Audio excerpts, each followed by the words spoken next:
बिहार चुनाव के लिए आरएलएम ने अपने उम्मीदवार के नाम की घोषणा की। सासाराम से उपेंद्र कुशवाहा की पत्नी को मिला टिकट।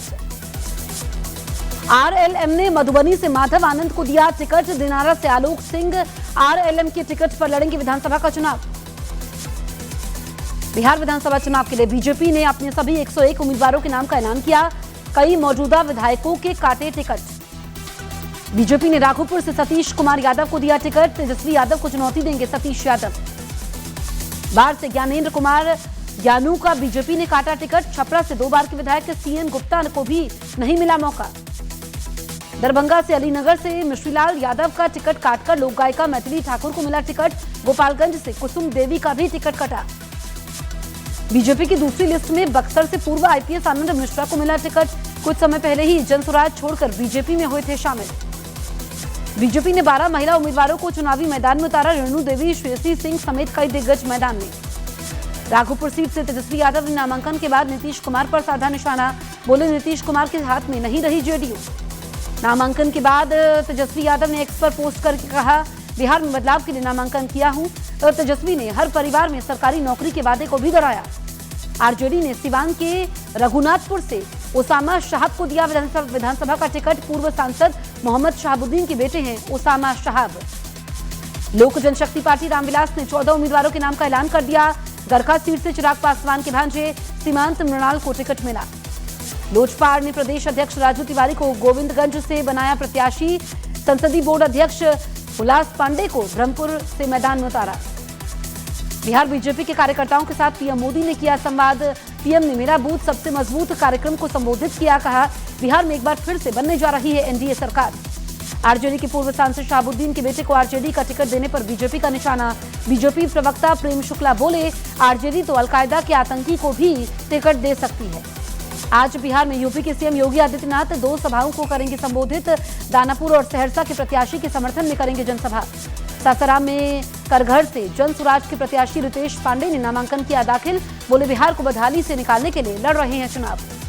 बिहार के चुनावी दंगल में उतरी ओम प्रकाश राजभर की पार्टी सुहेलदेव भारतीय समाज पार्टी 47 सीटों पर उम्मीदवारों का ऐलान किया। महागठबंधन में सीट बंटवारे को लेकर कांग्रेस नेता शकील अहमद का बड़ा बयान। बोले, अभी कांग्रेस और आरजेडी में नहीं बनी बात, अभी कुछ सीटों पर बात फंसी हुई है। पत्नी की विधानसभा चुनाव लड़ने को लेकर सिंगर खेसारी लाल यादव ने दिया बयान। बोले, मैं चाहता हूं कि पत्नी चुनाव लड़े, 4 दिनों से मनाने की कर रहा हूं कोशिश। पटना एयरपोर्ट पर कांग्रेस के प्रदेश अध्यक्ष राजेश राम और प्रदेश प्रभारी का हुआ भारी विरोध। कार्यकर्ताओं ने टिकट बेचने के आरोप लगाए। पूर्व सांसद शहाबुद्दीन के बेटे को टिकट देने पर बीजेपी ने एक्स पर पोस्ट करके आरजेडी पर साधा निशाना। अपराध और डर की मानसिकता को बढ़ावा देने का आरोप लगाया। विधानसभा चुनाव को लेकर गृह मंत्री अमित शाह आज बिहार के दौरे पर रहेंगे। संगठन की बैठक कर कार्यकर्ताओं और नेताओं को देंगे जीत का मंत्र। बिहार चुनाव के लिए बीच महागठबंधन को लगा बड़ा झटका। पशुपति पारस की पार्टी आरएलजेपी ने एआईएमआईएम के साथ गठबंधन करने की घोषणा की। लालू यादव के बड़े बेटे तेज प्रताप यादव आज महुआ सीट से करेंगे नामांकन। जनशक्ति जनता दल से भरेंगे पर्चा। कांग्रेस पार्टी ने 10 लोगों को विधानसभा चुनाव के लिए बांटे सिंबल।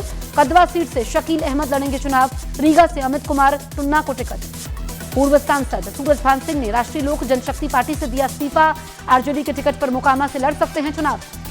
टिकट नहीं मिलने पर फूट फूट कर रोए लोजपा रामविलास के प्रदेश उपाध्यक्ष अभय कुमार सिंह। समस्तीपुर के मोरवा विधानसभा से कर रहे थे दावेदारी।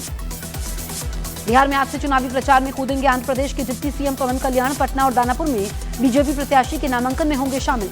यूपी के डिप्टी सीएम ब्रजेश पाठक आज बेगूसराय दौरे पर रहेंगे। केंद्रीय मंत्री गिरिराज सिंह के साथ एनडीए प्रत्याशी के नामांकन के समय मौजूद रहेंगे। बिहार के मुंगेर में पुलिस ने 4 अवैध हथियार खरीदार और सप्लायर्स को किया गिरफ्तार। 1 पिस्टल 50 जिंदा कारतूस बरामद। यूपी के गाजियाबाद में घर में लाखों की चोरी करने वाली आरोपी महिला गिरफ्तार। 10 साल से किराएदार के रूप में घर में रह रही थी महिला। यूपी के मुजफ्फरनगर में पुलिस और बदमाशों के बीच हुई मुठभेड़। एक हिस्ट्री शीटर बदमाश पुलिस की गोली से घायल। गुजरात में बड़े व्यापारी की किडनैपिंग का वांटेड दिल्ली के रोहिणी में हुआ गिरफ्तार। आरोपी के पास से पिस्टल 3 जिंदा कारतूस भी बरामद। झारखंड के चाईबासा में नक्सलियों ने एक मोबाइल टावर को उड़ाया। एक सड़क को भी विस्फोट करके उड़ाया। यूपी के डीजीपी राजीव कृष्ण ने अपराध और अपराधियों के खिलाफ जीरो टॉलरेंस की नीति दोहराई। कहा, जीरो टॉलरेंस में कोई कॉम्प्रोमाइज नहीं। बंगाल के गवर्नर सीवी आनंद बोस ने राज्य में कानून और व्यवस्था को लेकर उठाया सवाल। कहा, सख्त कानून है लेकिन उसे लागू नहीं किया जाता, इसकी पूरी जिम्मेदारी पुलिस की। बेंगलुरु में 6 महीने बाद खुला डॉक्टर पति का राज। डॉक्टर पत्नी की हत्या के लिए रची थी गहरी साजिश। 6 महीने बाद एफएसएल रिपोर्ट में एनेस्थीसिया ड्रग मिलने से हत्या का हुआ खुलासा। पुलिस ने आरोपी डॉक्टर पति को मणिपाल से किया गिरफ्तार। उत्तराखंड के देहरादून में बेकाबू ट्रक ने सड़क किनारे घर में मारी टक्कर के बाद महिला ने ट्रक में आग लगाने की कोशिश की। हरियाणा के रेवाड़ी में बदमाशों ने घर के बाहर खड़ी 2 बाइकों में लगाई आग। वारदात के बाद 1 लाख की मांगी रंगदारी। CCTV video viral. जेएनयू में जनरल बॉडी मीटिंग के समय छात्रों में हुई हिंसक झड़प, कई छात्र घायल। एसएफआई और आइसा ने एबीवीपी पर हमला करने का आरोप लगाया। यूपी के मुरादाबाद में एक अच्छा बनियान गैंग ने हथियार के दम पर लूट की कोशिश की। सीसीटीवी कैमरे में कैद हुए लुटेरे। झारखंड के साहिबगंज में मंदिर की दान पेटी तोड़कर आभूषण और नकदी की हुई चोरी, घटना का सीसीटीवी फुटेज आया सामने। मध्य प्रदेश की धार में निजी स्कूल के प्रिंसिपल ने क्लास में बात करने पर छात्र को बेरहमी से पीटा, घटना का सीसीटीवी वीडियो वायरल। झारखंड के रांची में बेखौफ अपराधियों ने दुकान में घुसकर व्यापारी की मारी 6 गोलियां, व्यापारी घायल अवस्था में अस्पताल में भर्ती। यूपी के मुजफ्फरनगर में कचहरी में 2 पक्षों में जमकर मारपीट में कई लोग घायल। केस की सुनवाई को लेकर कोर्ट पहुंचा था लड़का और लड़की पक्ष। यूपी के संभल में एसपी के नेतृत्व में पुलिस का फ्लैग मार्च, दिवाली पर सुरक्षा के मद्देनजर संवेदनशील इलाके में मार्च। जुबिन गर्ग मौत मामले में आरोपियों को दूसरी जेल में शिफ्ट करने पर बवाल, नाराज फैंस ने जमकर काटा बवाल। बक्सर जेल के सामने प्रदर्शनकारियों ने पुलिस की गाड़ी में आग लगाई, जहां जुबिन की मौत के 5 आरोपी बंद हैं। पत्थरबाजी की घटना में पुलिस वाले घायल। पीएम मोदी आज आंध्र प्रदेश के दौरे पर रहेंगे। कुर्नूल में करीब 13,430 करोड़ की योजनाओं की देंगे सौगात। पीएफ खाताधारकों की सरकार की बड़ी सौगात, 13 तरह की पुरानी शर्तों की जगह एक ही आसान नियम लागू। अब सिर्फ 1 साल की नौकरी के बाद निकाला जा सकेगा पैसा। केंद्र सरकार ने पूर्व सैनिकों और उनके परिवार को दी जाने वाली वित्तीय मदद 100% बढ़ाने की दी मंजूरी। देश भर के पूर्व सैनिक परिवारों को मिलेगी बड़ी राहत। त्योहारों के सीजन को देखते हुए नॉर्दर्न रेलवे चला रहा है 4,718 स्पेशल ट्रेनें। छठ में घर जाने वाले यात्रियों को मिलेगी बड़ी राहत। त्योहारों में भीड़ को देखते हुए दिल्ली के 5 रेलवे स्टेशन पर नहीं मिलेगी प्लेटफॉर्म टिकट। 28 अक्टूबर तक प्लेटफॉर्म टिकट नहीं बेचेगा रेलवे। दिल्ली एनसीआर में लगातार बढ़ रहा है प्रदूषण का स्तर। गाजियाबाद में AQI 300 तक पहुंचा।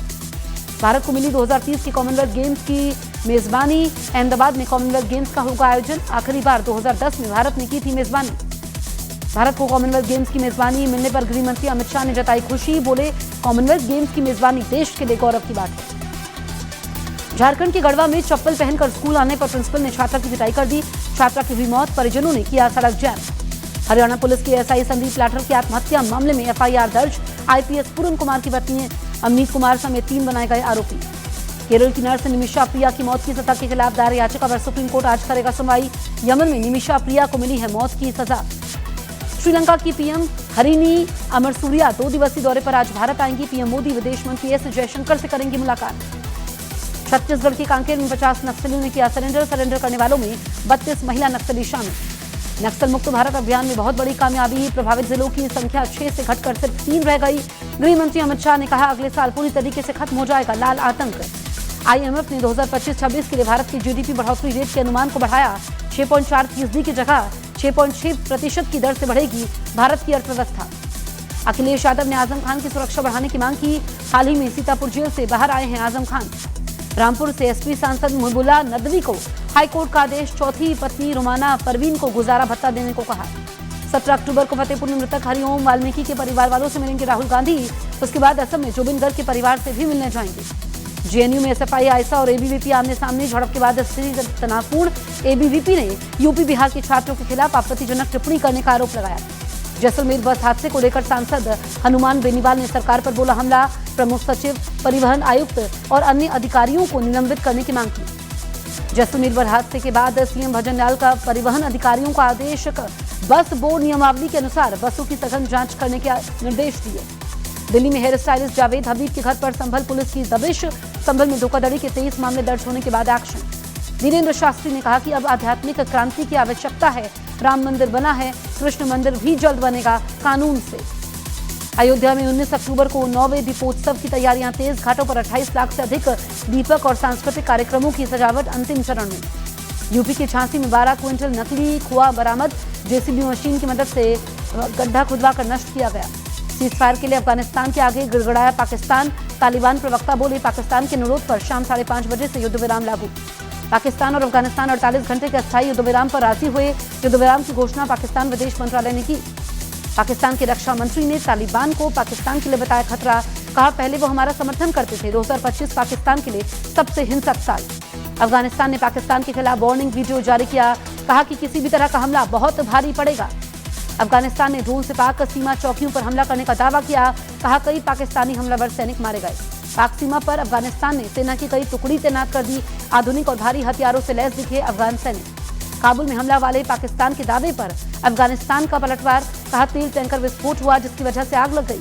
पाकिस्तान मीडिया ने काबुल में एयर स्ट्राइक का दावा किया था, कहा था कि पाकिस्तानी फाइटर जेट्स ने पैमानी इलाके में बमबारी की। अफगान अधिकारियों ने पाकिस्तान के हमले में 15 नागरिकों के मारे और 100 से ज्यादा घायल होने की बात कही।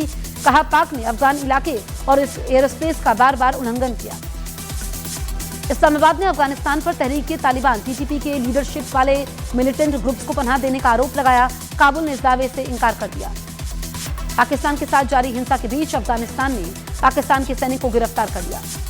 पाकिस्तान के पीएम ने आज कैबिनेट की मीटिंग बुलाई। अफगानिस्तान के साथ चल रहे संघर्ष पर होगी चर्चा। पाकिस्तान अफगानिस्तान संघर्ष में पत्रकार की मौत। हमले में पत्रकार अब्दुल गफूर आबिद मारे गए, जबकि दूसरे पत्रकार तवाब अरमान घायल। अफगानिस्तान ने पहली बार एयर पावर का इस्तेमाल किया। A-29 फाइटर जेट से पाक सेना के ठिकाने को तबाह कर दिया। अफगानिस्तान ने कब्जा किए गए पाकिस्तानी सुरक्षा बलों के ठिकानों को आईडी से उड़ाया। हमले के बाद पाकिस्तानी सैनिकों के शव जमीन पर बिखरे दिखे। अफगानिस्तान की सेना ने पाकिस्तान T-55 टैंक पर कब्जा किया।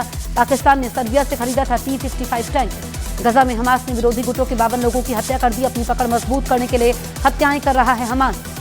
अमेरिकी राष्ट्रपति ट्रंप ने गजा में सीधी एंट्री की धमकी दी। कहा अगर हमास ने हथियार नहीं छोड़े तो अमेरिकी हथियारों से हमास का सफाया होगा। इजरायल ने कहा कि हमास के पास अभी भी गजा में 21 बंधकों के शव, अभी तक सिर्फ 4 शव लौटाने का दावा किया। लाहौर में पाकिस्तान और दक्षिण अफ्रीका के बीच पहले टेस्ट मैच में पाकिस्तान ने 93 रनों से दर्ज की जीत। 10 विकेट लेकर मैन ऑफ द मैच बने गेंदबाज नोमान अली। आईसीसी की ताजा टेस्ट रैंकिंग में 5वें स्थान पर पहुंचे भारतीय बल्लेबाज यशस्वी जायसवाल। कुलदीप यादव 7 स्थानों की छलांग लगाते हुए 14वें स्थान पर पहुंचे। बीआर चोपड़ा की महाभारत में कर्ण का किरदार निभाने वाले एक्टर पंकज धीर का निधन। सलमान खान ने शमशान घाट पहुंचकर अंतिम विदाई दी। सिद्धार्थ मल्होत्रा, मीका सिंह समेत कई सेलेब्स भी पहुंचे। राज कुंद्रा के बाद एजाज खान ने की प्रेमानंद महाराज को किडनी देने की पेशकश, लोगों ने ट्रोल कर दिया। द पैराडाइज के लिए राघव जुएल ने बदला लुक, निभाएंगे नेगेटिव किरदार। अजय देवगन की फिल्म गोलमाल 5 की दिसंबर में शूटिंग होगी शुरू। मार्च 2026 तक शूटिंग पूरा करने की योजना है। अली अब्बास जफर की फिल्म से सामने आया अहान पांडे का लुक। अहान पांडे और शर्वरी वाघ की जोड़ी एक साथ दिखाई देगी।